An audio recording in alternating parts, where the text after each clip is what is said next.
Sekitar 2 tahun yang lalu, gue menemukan solusi atas permasalahan gue, di mana saat gue mulai bangun habits yang baru, gue itu susah buat konsisten.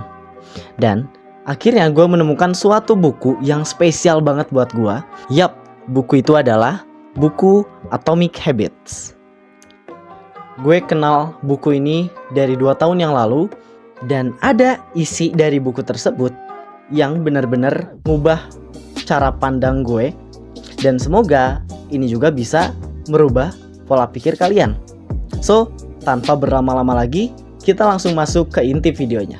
Let's go. Bangun habits itu guys, gak ada yang dibangun hanya dalam satu malam. Kalau kita mau punya kebiasaan yang terus kita lakuin secara konsisten, ya kita harus ngelakuinnya setiap hari dan dalam waktu yang lama. Makanya di sini gue mau jelasin dulu di awal tentang fundamentalnya, tentang pondasi awal yang harus kita siapin sebelum kita memulai habits. Di sini ada 3 pondasi utama. Sebelum kita memulai habits, kita harus siapin dulu ini. Yang pertama adalah pengetahuan, apa yang harus dilakukan dan mengapa. Ini fokusnya ke tujuan kenapa kita melakukan habits tersebut. Keterampilan adalah tentang bagaimana cara melakukannya. Nah, yang terakhir adalah keinginan atau mau untuk melakukannya. Sebagai contoh nih, target gua adalah lolos UTBK tahun depan. Apa yang harus dilakukan? Belajar tiap hari. Bagaimana cara melakukannya? Gua bikin jadwal 6 hari belajar, 1 hari tryout. Yang terakhir, gue siapin kemauan untuk belajar. Nah, sedikitnya kayak gitu. Dan kenapa ini sangat penting sekali, gue ibaratin sebuah pohon. Kalau kita mau punya pohon yang tahan badai, yang kuat, yang hidupnya lama, pohon itu juga harus punya akar yang kuat, akar yang bener-bener nancep ke dalam. Karena kalau akarnya dangkal, pohonnya kalau ada badai sedikit, dia bakal jatuh. Nah, sama halnya seperti habits.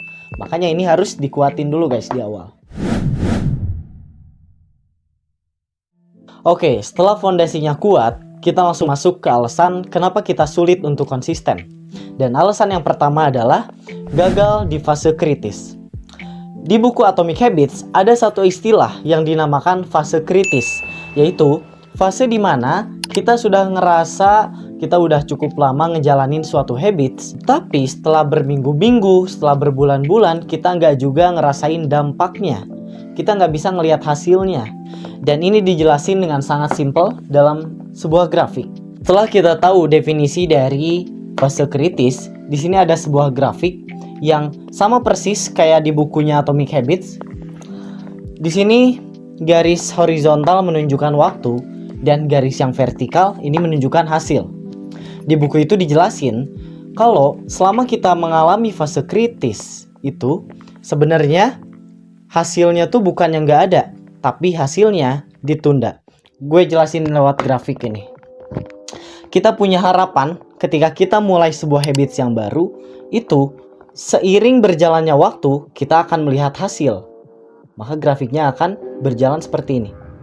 Ini adalah ekspektasi kita, harapan kita saat kita memulai suatu habits yang baru. Kita mau hasilnya itu cepat kelihatan, tapi pas kita nggak ngelihat hasilnya, kita merasa frustasi dan kecewa. Padahal yang sebenarnya terjadi, James Clear itu menjelaskan, di sini ada dulu yang namanya fase kritis, atau disebut juga lembah kekecewaan, yang tadi udah gue jelasin. Tapi rahasianya di sini adalah banyak orang berhenti di sini. Banyak orang berhenti di 3 bulan pertama, di 4 minggu pertama ketika mereka mengalami fase kritis mereka. Maka mereka pun putus asa, kecewa, dan ya udah deh, daripada gue buang tenaga lagi, gue buang waktu lebih banyak lagi, useless. Gak ada hasilnya sama sekali sampai saat ini. Akhirnya mereka quit. Nah, tapi rahasianya kalau kalian berhasil melewati fase ini, kalian lakuin habits itu lebih lama lagi, maka grafiknya akan seperti ini. Nah, kenapa kok bisa kayak gini? Ada satu cerita di buku tersebut yang menjelaskan fenomena ini. Di sebuah cerita ada seorang tukang batu yang lagi mukulin batu cadas. Lu tahu batu cadas? Yang keras banget pokoknya. Dia lagi mukulin batu itu pakai palu. Dan dia udah mukul batu itu sebanyak 100 kali. Sama sekali nggak ada retakan di sana. Tapi di pukulan yang ke-101, batu itu tiba-tiba terbelah. Dan satu hal yang pasti, batu itu terbelah bukan karena pukulan terakhirnya. Tapi yang menyebabkan batu itu terbelah adalah pukulan-pukulan yang dilakukan sebelumnya. Dapat poinnya di sini? Maka di grafik ini, di sini adalah masa-masa hasilnya itu lagi dikumpulin dulu. Sebelum ketika lu menjalankan habitsnya dengan waktu yang lebih lama, hasilnya akan keluar dengan sendirinya dan melebihi ekspektasi lu. Yang gue maksud sasaran di sini adalah tujuan. Loh, gimana dong? Berarti kita nggak boleh punya tujuan? Nggak gitu. Oke, sekarang gue jelasin. Bayangin ketika malam hari lu mau tidur, lu masuk kamar lu dan ternyata kamar lu itu berantakan. Bayangin banyak baju di atas kasur lo, banyak sampah plastik di lantai, dan lantainya pun kotor karena jarang lu sapuin. Akhirnya lu terdorong untuk membersihkan kamar lu di malam itu. Nah, abis itu kamar lu jadi bersih. Oke, bersih. Tapi lu nggak sadar bahwa ada suatu masalah sebenarnya di sini. Yaitu apa? Sistemnya yang bermasalah. Lu nggak sadar kalau yang menyebabkan kamar lu kotor adalah ulah lu sendiri. Karena perilaku kotor lu yang menyebabkan kamar lu kayak gitu.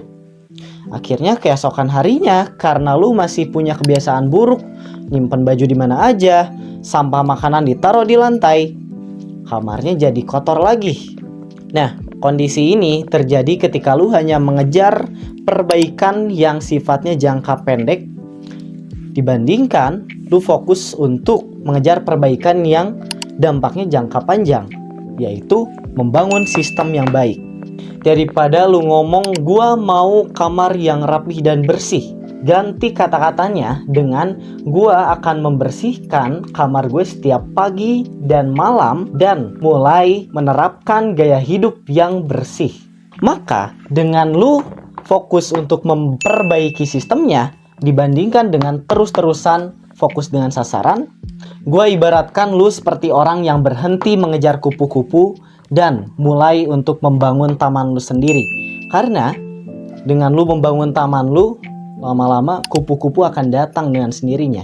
Dengan lu fokus kepada kebiasaan membereskan kamar lu setiap pagi dan setiap malam, lu terus lakuin itu setiap hari, maka tujuan lu akan datang dengan sendirinya. Ada dua solusi yang bisa lo langsung terapkan. Di sini ada evaluasi sistem. Yang kedua, kuatkan mental lo. Gua saranin lo untuk ngambil break 1 hari untuk mengevaluasi sistem lo. Cari tahu kebiasaan buruk lo itu apa yang masih lo lakuin dan apa penyebabnya. Dan apa yang bisa lo tingkatin dari situ. Dan yang kedua adalah ketika kita tahu ada fase yang namanya fase kritis, kita harus siap untuk menguatkan mental kita ketika berhadapan dengan fase tersebut. So, itu dia. Komen di bawah kalau lu merasa terbantu dengan video ini.